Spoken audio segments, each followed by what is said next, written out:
El lugar del muerto.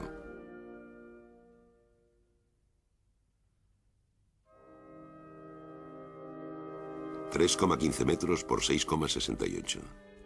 Un entierro en Ornans, 1849. Aquí los modelos son baratos. A todo el mundo le gustaría estar en el entierro. 46 personajes, un perro. Ya han posado el alcalde, que pesa 400 libras, uno de los maceros con la nariz roja como una cereza, pero grande en proporción y de 5 pulgadas de largo. Alrededor de una fosa abierta en el primer plano, vemos varios grupos de personajes. Las mujeres, los hombres, los eclesiásticos. El cura, el juez de paz, el que lleva la cruz, el notario, el teniente de alcalde Marlet, mis amigos, mi hermano, los niños del coro, el sepulturero, 2 viejos de la revolución del 93 con vestidos de la época, un perro, el muerto y sus portadores, los maceros, mis hermanas, otras mujeres, etc. A la izquierda, el Rocher du Château. A la derecha, la Roche du Mont. 2 peñascos que se alzan sobre Ornans, pueblo natal de Courbet.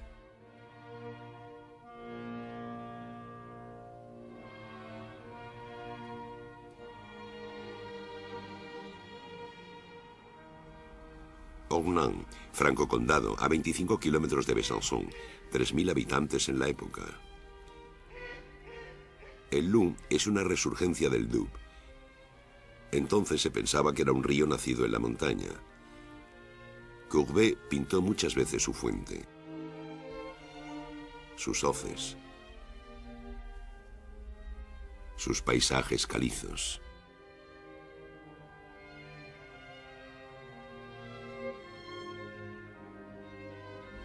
En Francia, los cementerios tradicionalmente alrededor de la iglesia estaban atestados. A partir de la Revolución se trasladaron fuera de las poblaciones. Los habitantes de Ornans se opusieron durante más de una generación a esta decisión. El nuevo cementerio fue inaugurado en septiembre de 1848. Una tapia de fábrica rodeaba la parcela rectangular con un pórtico de piedra cerrado con una verja de hierro. Los habitantes de la villa están enterrando a alguien. Lo mismo que en la iglesia, los hombres y las mujeres están separados. Unos cuantos están llorando.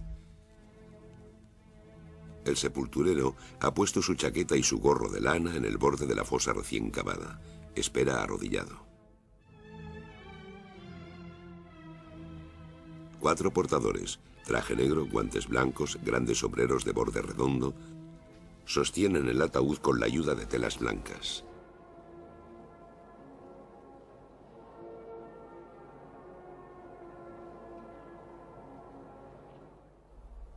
Tres sacristanes con unos curiosos birretes. Courbet volvió a pintar estos gorros en otro de sus cuadros, La muerte de Janon, hoy desaparecido. El cura se ha puesto la casulla negra del oficio fúnebre y una estola bordada con hilo de plata. Un niño del coro sostiene un candelero.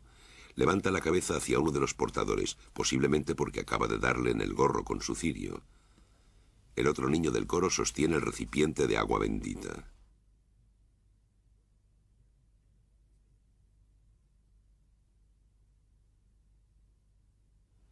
Algunos historiadores pensaron que los vestidos de los 2 maceros estaban inspirados en pinturas italianas antiguas. En 1994, en una reforma de la iglesia, detrás de un armario de la sacristía se encontró una de estas tocas rojas con palmetas, caída y olvidada. Los hombres y las mujeres van de luto. Varios hombres llevan chistera. Las mujeres capuchas negras y cofias blancas. Solo los 2 personajes situados a la derecha de la tumba llevan levita y pantalones a la antigua, con polainas el primero y medias azules el segundo. Este último lleva un bicornio. Estos vestidos insólitos eran de 1793, es decir, medio siglo antes, en la época de la Primera República. El cuadro fue pintado en 1849, durante la Segunda República, que acababa de traer la Revolución de 1848.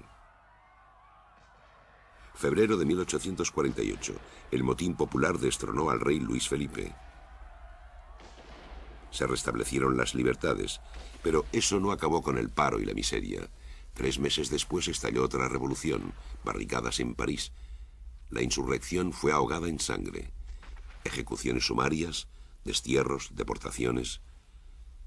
A finales de 1848, Luis Napoleón Bonaparte, sobrino del emperador, fue elegido presidente de la República. Enseguida hizo todo lo posible por concentrar el poder. En 1849, la Asamblea Nacional, con mayoría monárquica, anuló los avances sociales del año anterior. Fue en otoño de este año, de 1849, cuando Courbet empezó su lienzo. Entonces disponía, a modo de taller, del granero de su casa familiar. En él posaron sus allegados y vecinos. El granero medía poco más de 4 metros de ancho por 7,40 de largo, pero el tejado estaba muy inclinado. Según la leyenda, el pintor tuvo que enrollar el lienzo a derecha e izquierda para pintar el cuadro. El lienzo consta de 3 bandas, cuyas costuras actualmente son visibles. Fue recubierta con una preparación a base de blanco de plomo de grano grueso. Esta preparación, teñida con sombra de Venecia, se hizo más evidente cuando secó la capa de pintura, oscureciendo el cuadro y atenuando sus tonos fríos. Las caras, las manos y los vestidos están dibujados a pincel o resaltados en bistre con un trazo que aún se puede apreciar. Los toques separados pocas veces se confunden. Las zonas más indeterminadas, tierra, peña, cielo, están trabajadas con espátula. El negro no está extendido en una masa uniforme, sino con varios matices carbonosos o azulados. Unos toques violentos de blanco contrastan con él, paños de los portadores. Sobrepellices del que lleva el cirio y los otros niños del coro. Camisa del enterrador. Cofias y pañuelos de las mujeres. Y el blanco del perro con manchas negras. El raso blanco azulado de la mortaja constituye un matiz especial. Si no es negro ni violeta, quizás sea para compensar un desequilibrio entre los blancos minoritarios y los negros dominantes, la luz contra las tinieblas. Unas pinceladas de colores vivos salpican el lienzo. Vermellón de los maceros y los niños del coro. Amarillo cobrizo del jarrón.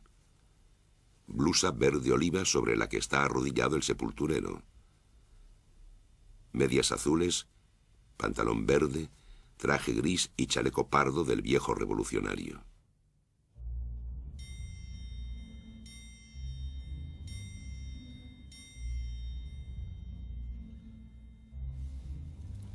Han reaparecido varias correcciones.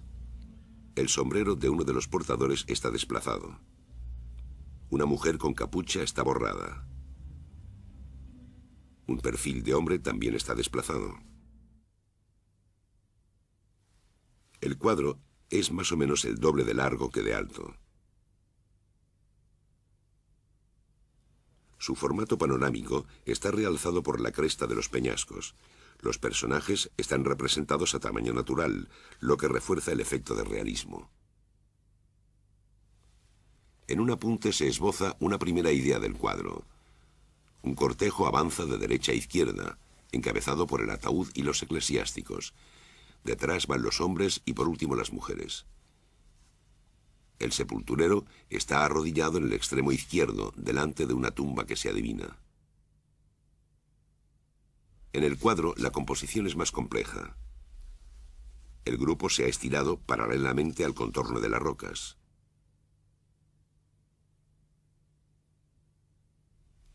Para romper el efecto compacto y la rigidez de esta pequeña multitud, Courbet dio a las caras y a las miradas unas orientaciones muy variadas.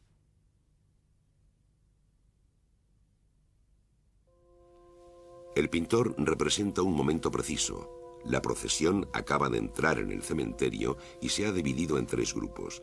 Los eclesiásticos y los portadores acaban de situarse a la izquierda de la fosa y los hombres a la derecha. Las mujeres siguen avanzando de izquierda a derecha y rodean el grupo de los hombres. Entonces dan la vuelta y se acercan a la fosa. Esta fosa se ve de lado, como si el espectador estuviera a la izquierda del hoyo.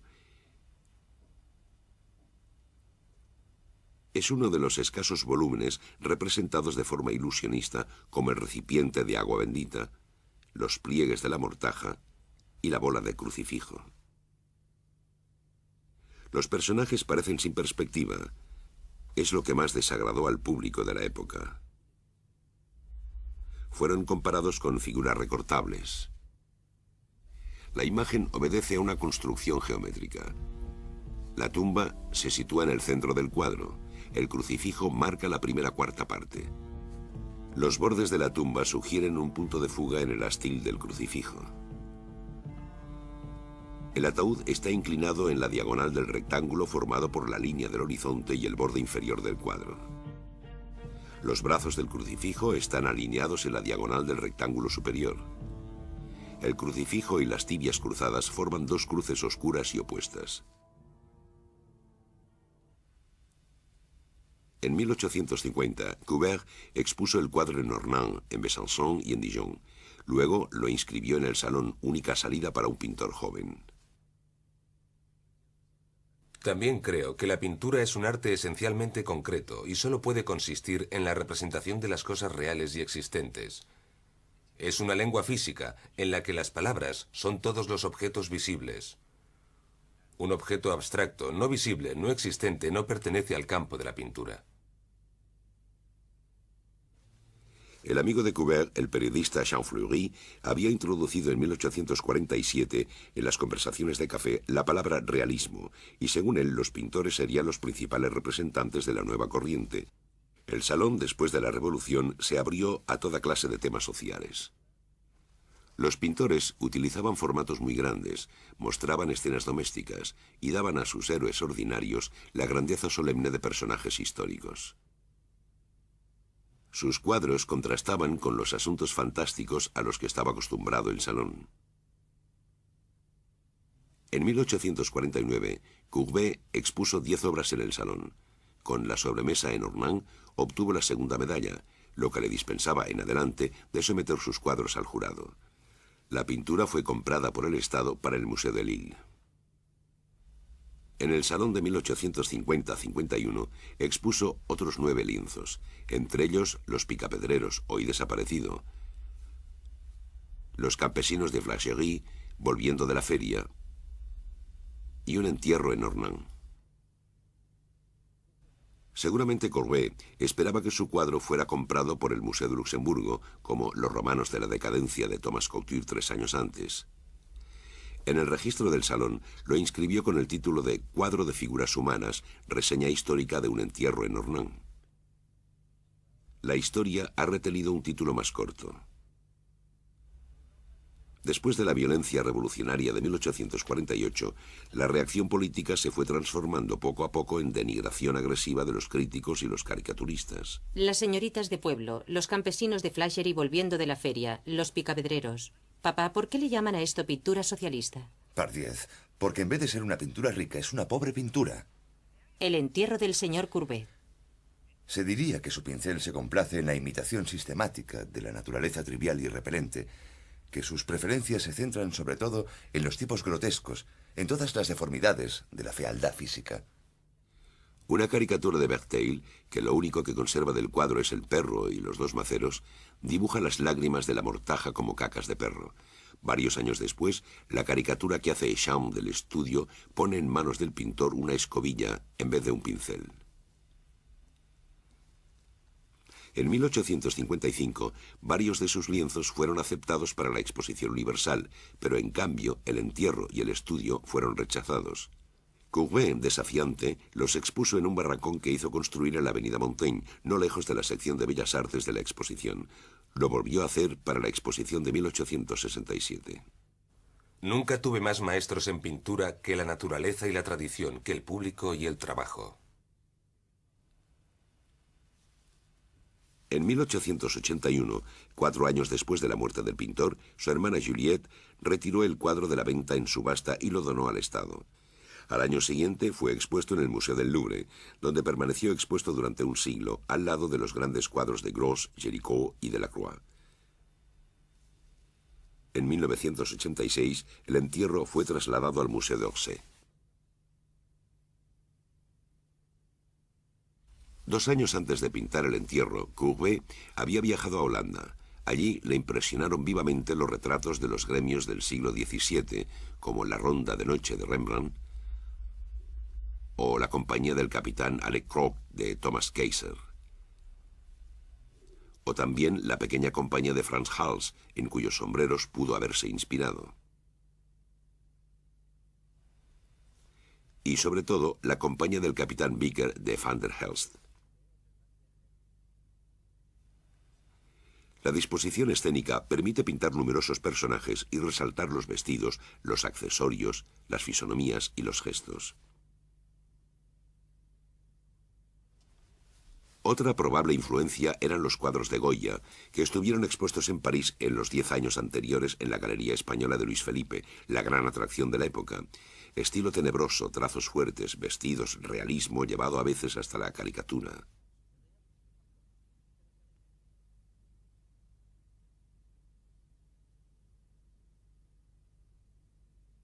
Tanto por su formato como por su composición, el boceto del entierro recuerda a un grabado en madera que circulaba en el Franco Condado y servía de esquela de defunción.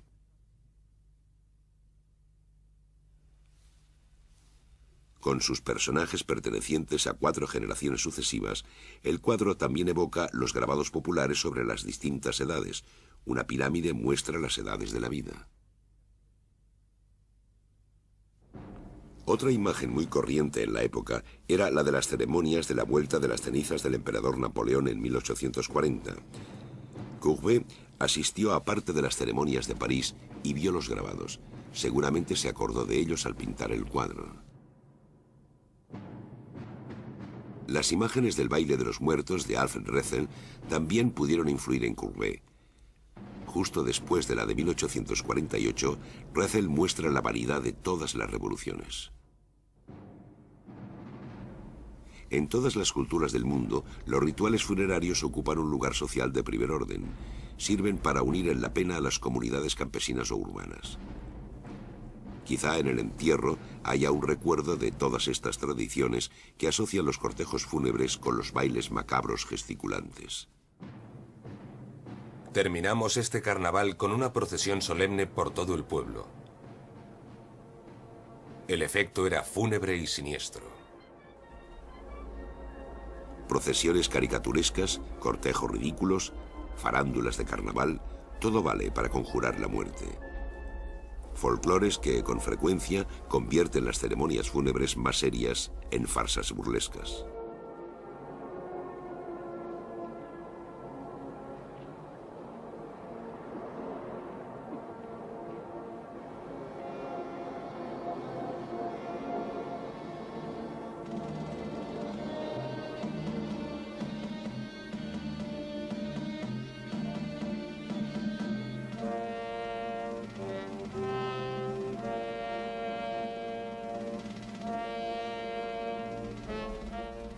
¿Quiénes son estos personajes? ¿Obreros? ¿Campesinos? ¿Burgueses?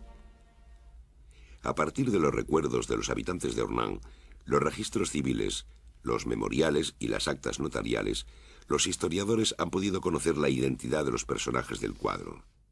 Los portadores son Jean-François Crevaux, zapatero; Alphonse Bon, propietario, agricultor y rentista y amigo de Courbet; Alphonse Promayet, músico, amigo del pintor, que ya le había retratado en la sobremesa en Ornans; Etienne Nodier, propietario. El sacristán es François-Constant Couchier, zapatero. El que lleva la cruz es François Gollard Clodon, propietario viticultor. Benjamin Bonnet es un pobre cura de pueblo. Los niños del coro son François-Constant Panier y Claude-Joseph Journet, ambos hijos de viticultores. El enterrador es Antoine-Joseph Cassard, hijo de zapatero. Otro sacristán, Claude-Louis Promayet, músico, gran amigo de Courbet.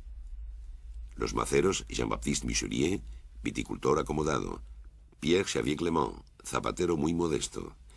Los notables, Hippolyte Proudhon, juez de paz de Hernán, primo del filósofo. Prosper Test, alcalde de la ciudad, rentista. Guillaume François Bertin, que primero fue guardia y luego prestamista. Claude Joseph Sage, molinero enriquecido. Adolphe François Marlet, abogado, concejal, amigo de Courbet. Los dos viejos de 1793 son Jean-Baptiste Cardet, modesto viticultor, y François Pillot-Segreton, campesino. Los amigos de infancia de Courbet son Urbain Queneau, heredero de un juez de paz de Hernán, rentista, y como Courbet, soltero. Max Bouchon, burgués acomodado como los anteriores, novelista y poeta. Courbet le retrata en El estudio. La familia del pintor, Jean-Antoine Goudot, viticultor acomodado, el abuelo por el que Courbet sentía una gran veneración. Régis Courbet, el padre, agrónomo, rentista, bastante culto. Sylvie Houdon, madre del pintor. Y sus tres hermanas, Zélie, Zoé y Juliette. Las otras mujeres de la ceremonia son Félicité Collard-Talland, madre de uno de los portadores, Alphonse Bon; Jean-Marie Victoire Sevray, mujer de uno de los sacristanes; Jean-Baptiste Gros-Lambert, llamada Mère Gaguet, mujer del anciano al que Courbet retrata en Los Picapedreros; Jean-Philibert Thévenon, llamada Fifi Queñot, costurera casada con un agricultor; Joséphine Boquin, propietaria acomodada; François Garmont, hija de agricultores; François Roncet, mujer de un rico ebanista de Hernán; Célestine Garmont, hija de agricultores, minusválida, que murió en la indigencia. La niña es la pequeña Test, una bisnieta de Jean-Antoine Houdon y por tanto prima segunda de Courbet. Algunas personas no han podido ser identificadas. Conclusión evidente que contradice la mayoría de las interpretaciones antiguas del cuadro. Esta pequeña multitud no es ni mucho menos representativa de una población en la que predominaban los obreros, jornaleros, campesinos y artesanos modestos. A excepción de 2 o 3, todos los personajes pertenecen a la clase de los pequeños propietarios, burgueses acomodados y rentistas. Courbet hizo posar primero a los miembros de su familia, luego a sus amigos de café y por último, por comodidad, a muchos de sus vecinos de barrio. Hombres y mujeres, jóvenes y viejos, pobres y ricos. El visitante encuentra hoy sus nombres repartidos por las calles del cementerio.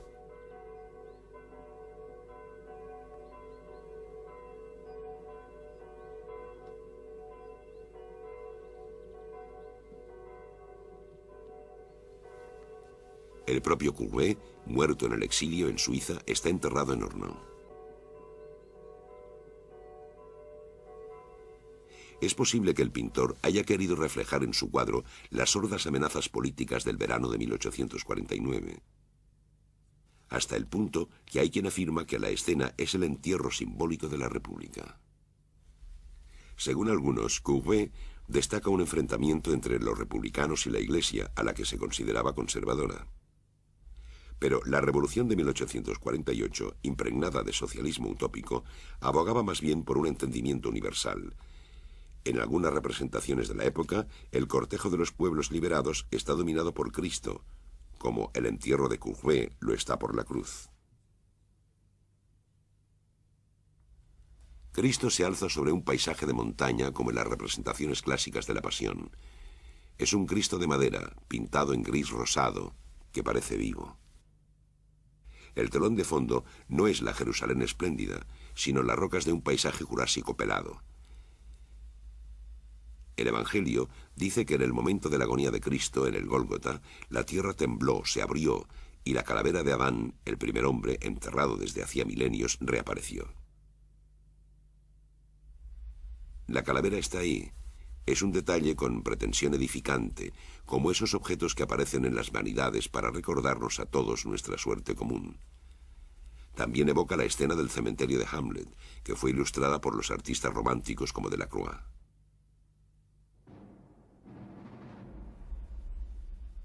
La calavera de Adán también pertenece a otro mundo simbólico, el de la francmasonería. Con los huesos cruzados o las lágrimas significa que el iniciado va a renacer en otra vida. Otro recuerdo de la pintura religiosa son las caras de los portadores que se apartan del ataúd. En el campo muchas veces se esperaba varios días antes de enterrar a los muertos. En los cuadros sobre la resurrección de Lázaro se evoca a veces con crudeza la pestilencia de la muerte. Por último, el perro desempeña un papel inmemorial. En todas las tradiciones sagradas, el animal acompaña el alma del difunto hasta el más allá. Pero ¿quién está enterrado en Ognan? La primera hipótesis es que se trata del primer muerto enterrado en el nuevo cementerio, Clodetien Test, viticultor, propietario influyente y republicano. Test era tío abuelo de Courbet, de modo que es normal que estuvieran presentes la familia y los notables. Pero el sepulturero, al cavar, ha desenterrado unos huesos humanos. Es un detalle incongruente si Test era realmente el primer muerto. La segunda hipótesis es que se trata del abuelo de Courbet. Pero Jean-Antoine Udo se encuentra en el cuadro, justo detrás del ataúd. Triste, sombrío, separado de los tres grupos, recuerda esas representaciones de la muerte que se ponían sobre la sepultura en las tumbas antiguas. La tercera hipótesis es que se trata de la abuela del pintor, muerta en 1847, lo cual explicaría el duelo de la familia y la presencia del abuelo, el único que se sitúa detrás del ataúd. La cuarta hipótesis es que se trata de la mujer del sepulturero Cassard, muerta en 1848. El sepulturero era un ciudadano pobre, pero sus funciones le rodeaban del temor y el respeto de las personalidades del pueblo. La quinta hipótesis, que es un miembro de la familia Proudhon. En efecto, Hippolyte Proudhon ocupa un lugar central en primera fila. Ninguna de estas hipótesis concuerda con el hecho de que el ataúd esté cubierto con una tela blanca. El blanco estaba reservado a las mujeres jóvenes y a los niños. La sexta hipótesis es que se trata de Clarisse, hermana mayor del pintor, nacida 2 años antes que él y muerta a los 13 años en 1834. El cuadro podría ser un recuerdo de ese duelo. 4 años después del entierro, Courbet pintó un extraño cuadro. Titulado al principio El aseo de la casada, se trata de un aseo mortuorio, una costumbre del Franco Condado. Las mujeres de un pueblo arreglan a una joven muerta para su último viaje. Podría tratarse de un recuerdo de adolescencia. El blanco tiene aquí un papel principal, el de color fúnebre.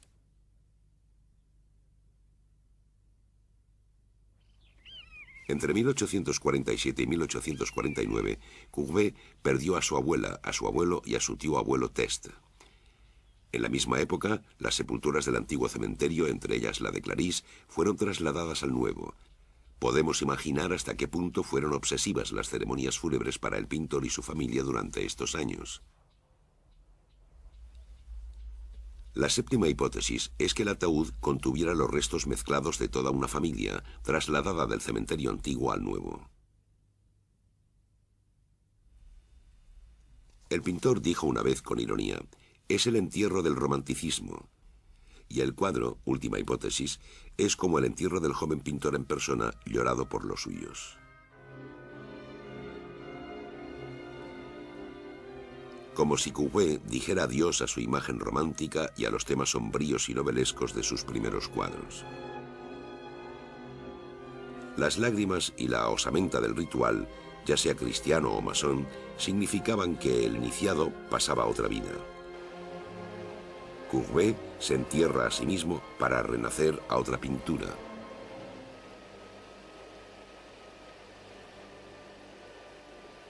Más tarde, el pintor volvería obstinadamente a las hendiduras y huecos de su tierra natal, y sobre todo a la cueva manantial del Loup, que era para él como el santuario de una cuestión fundamental, como un ojo abierto que le devolvía su propia mirada. Pero de momento, el agujero que se abre en el centro del lienzo no es más que la fosa de un cementerio. Un agujero de tierra fría que, cada persona de la imagen lo sabe, acabará tragándonos a todos.